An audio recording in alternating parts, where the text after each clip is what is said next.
I'm Lacey Stocks. I'm Carrie Toon. I'm just in time. And I got her down. This is News 5 News reporting to you live on the scene from Constantinople, where we are witnessing a horrible battle. I'm the butthole, so I get to say this. We're witnessing. I'm co-anchor. I'm on the scene reporter. I'm still the butthole. I'm military expert. I'm the butthole. I want it me. Good evening, everyone. I'm Tom. And I'm Lacey Stocks. And this is Channel 5 News. And this just in, Constantinople is falling. It's being attacked by Mehmed II as we speak. We have a man, a woman, thing out on the scene right now. Carrie Atoon is on the scene. Carrie? Hi Tom, Carrie here. It's an absolute mess out here. Fortunately, we have an interview with Mehmed. Give me Constantinople! Thank you, Tom. Yeah.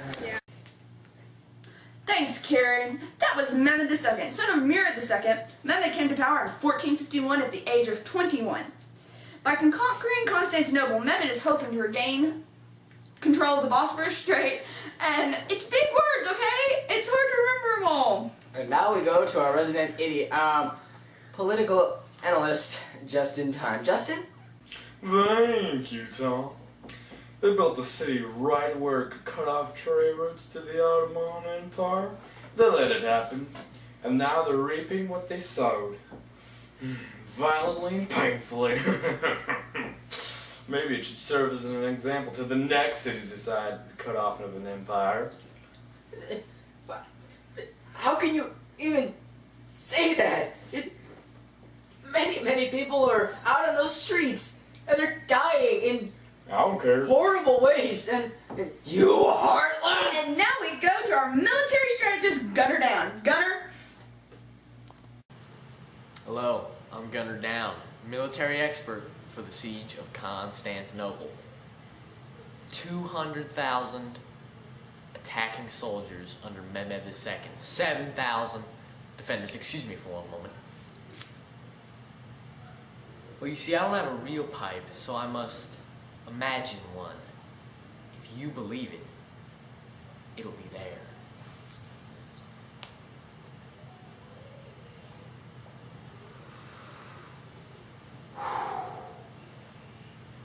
So as I was saying, 200,000 attacking soldiers under Mehmed II with 7,000 defenders in Constantinople. Now, as we all know, city fights are extremely hard. Sieges, very hard, especially in the case of Mehmed II, due to the fact that he could not gain complete, I guess the word would be surround of the city. You see, half of Constantinople faced the Golden Horn, or a small strait that led out into a sea. Sadly, Mehmed II found a way around this. Using greased logs, he was able to roll his ships in to the Golden Horn. Now the real question here is, what kind of grease did he use on those logs, people? That is what strategists have been asking themselves for years. I myself have never figured it out. But anyway, that is neither here nor there. With the city completely surrounded, Mehmed had a much bigger chance of victory.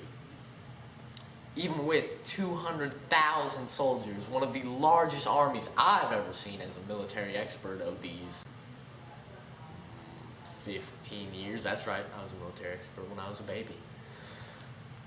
We really have to wonder how high were the city walls of Constantinople? But once again, that is neither here nor there. Anyway, once Mehmed II had the city surrounded, like I was saying, he had a much better chance of taking the city, but he sustained heavy losses. He attacked the city again and again, but his greater numbers eventually won out. After all, I mean, with 2,000 soldiers, you could literally pour bodies into the city. I mean, It doesn't matter how many got. Well, it would matter if you had 200,000 defenders. I mean, I'm not a mathematician, but. So anyway, yeah, pouring bodies into this thing. Because of this, he was eventually able to win out. His soldiers formed a breach in the city. Even though they were fought off, they found another breach, which allowed them to break through and ransack the city. Now, at the end of all this, Mehmed II was actually quite disturbed at the destruction he caused. He actually reportedly wept that he caused such devastation. Gunner down. Can I ask a question? Oh, of course. Were there any artillery used? Oh my god, how could I forget? Mehmed II brought in a 26-foot long cannon that fired 1,200-pound boulders at the walls. With that kind of artillery, you have to imagine why you even need to close off the Golden Horde with the grease logs. Once again, we do not know what kind of grease was used. You have a minute, sir. So sum it up. Son, I have fought on 5 continents, killed 1,000 men. Mark my face, because it'll be the last one you ever see. Did I steal that line from King Arthur with Clive Owen? Yes, I did. Why have I adopted a country accent? Who knows? Alright, sir. Thank you for your time. Thank you. I'm Gunner Down, military expert on Constantinople. Thank you. And now we go to Carrie, who is live with a moron. Carrie? I believe the correct term is idiot. Well, excuse me.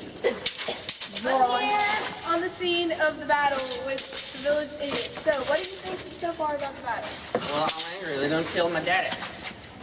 Oh, I'm sorry about your loss. No, he's a big man. I see why they killed him. Okay. Bring me the cookie. Oh God. Okay, back to you, Tom. And now we go live to Lacey Socks with a report on how Baghdad and Mecca are responding to this whole mess. Thank you, Tom. Well, it appears both Mecca and Baghdad are being forced to bow to the respect of the Ottoman Empire. However, they have both had very different reactions and consequences. Baghdad's economy has taken a steep dive, and they're being drafted into the army against their will. They are not happy about this, Tom. Mecca, however, is largely unaffected. It seems that they really don't care. Well, I guess that's all the... This just in, Constantinople has fallen. You heard it here at Channel 5 News. First, we are now calling him Mehmed the Conqueror. He has now regained control of the Bosphorus Strait, and the trade routes are back open to all reaches of the Ottoman Empire. I'm Tom. And I'm Lacey Socks. This is Channel 5 News, and we're signing off. Good night, everyone. Good night. Hi, everyone. It's been 70 years since the Battle of Constantinople first took place. I'm Lucy Socks, Lacey Socks' granddaughter. It's been so long since she first covered this story, and they still think we should do this follow-up. Tom? It's Tim, Lucy. Sorry, Tim. It's been 70 years, and now Suleiman the Lawgiver has once again restored peace and order to the kingdom. As you can see,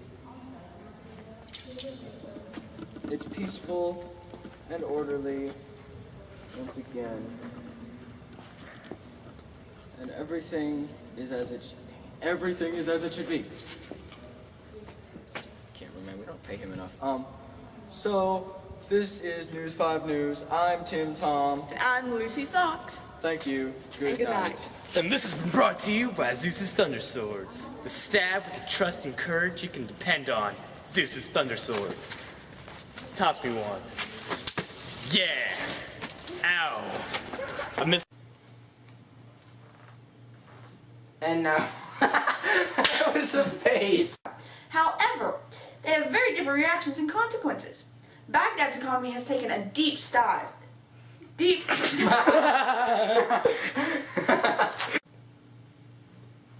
And now we're going to go live to Lacey Socks with a report on how Baghdad and Mecca are responding to this whole mess. Thank you, Tom. Well, it appears as both Mecca and Baghdad are being forced to bow to the respect of the Ottoman Empire.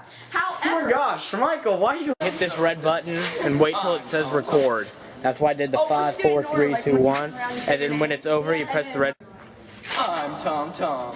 and I'm Lacey Socks. I'm Carrie Toon. I'm Justin John. And I, Gunner now.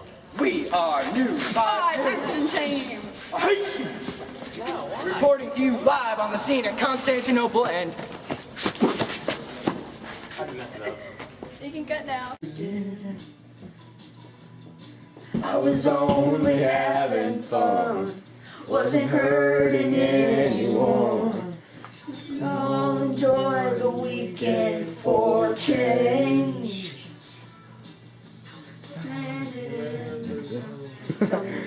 Walked to Bedford style and drove my motorcycle in the rain. Not to drive, but maybe. Is it turned off? It's recording. Law! I think Haley figured it out.